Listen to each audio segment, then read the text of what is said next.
Israel targets Hezbollah commander in Beirut. It blames for weekend attack that killed 12.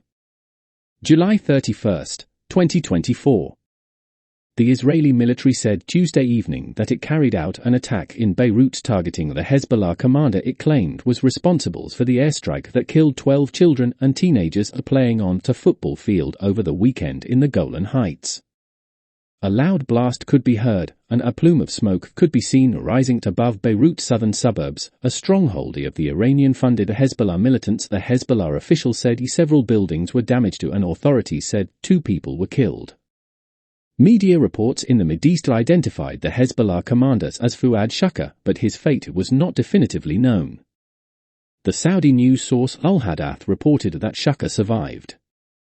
But the Israeli news site yet quoted an Israeli security source as saying, there is a very high probability that the Hezbollah official was eliminated. If he was in the building, he is no longer with us. Shukr was believed to be Hezbollah leader Hassan Nasrallah's military advisor, and has long been active in the US-designated terrorist organization. He was the head of the militant group's operations room. The United States sanctioned him in 2015, and he was wanted by the US for his alleged role in the 1983 bombing of US Marines barracks in Beirut. The Hezbollah official had a $5 million bounty on his head, according to the United States Rewards for Justice, a State Department group that seeks to find wanted terrorists. The Lebanese state-run national news agency said the Israeli strike had targeted the area near Hezbollah's Shura Council in the Harat Freka neighborhood of the capital. Israel and the United States have blamed Hezbollah for the Saturday attack on the Druze village of Maid al-Shams in the Israeli-occupied Golan Heights, although Hezbollah has denied responsibility. Earlier, Israel's military said it used airstrikes and artillery fire to attack Hezbollah targets in 7 areas in southern Lebanon, even as U.S. Defense Secretary Lloyd Austin expressed concern that clashes between Israel and Hezbollah could spiral into a wider regional conflict, along with the Israel-Hamas war in the Gaza Strip. While we've seen a lot of activity on Israel's northern border, we remain concerned about the potential of this escalating into a full-blown fight, Austin told reporters Tuesday during a visit to the Philippines. We would like to see things resolved in a diplomatic fashion, Austin said. Israeli Prime Minister Benjamin Netanyahu vowed on Monday to carry out a strong response to the deadly rocket attack on the Golan Heights and reiterated Israel's accusation that Hezbollah was responsible.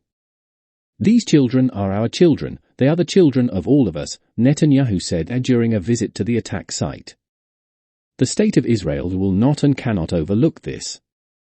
Our response will come, and it will be severe. His visit was not entirely embraced, with several hundred family members of the victims and community members protesting that Netanyahu was exploiting the situation for political gain. Israel and Hezbollah have traded attacks across the border since the start of the war in Gaza last October. Hezbollah has said it is acting in solidarity with Hamas, the same motivation cited by the Yemen-based Houthi militants who have spent months disrupting the key Red Sea shipping route with attacks on vessels. All 3 groups are backed by Iran.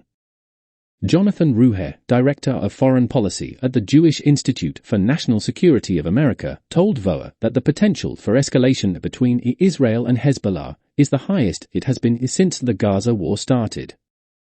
I think both sides had agreed to some unspoken rules of the game, as they say, in which the attacks would continue, but both sides implicitly recognized sort of thresholds which they would not attack on the other side, Ruher said.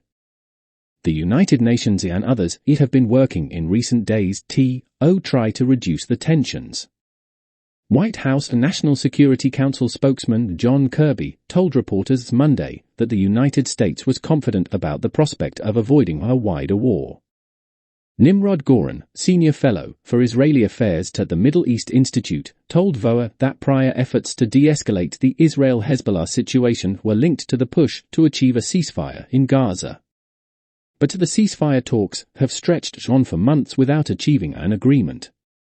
The war in Gaza began with the October 7 Hamas attack on southern Israel, in which the militants killed 200 people and took about 250 hostages. Israel's military campaign in Gaza has killed more than 39,300 Palestinians, mostly women and children, according to the health ministry in Gaza. Israel says it has also killed thousands of Hamas fighters.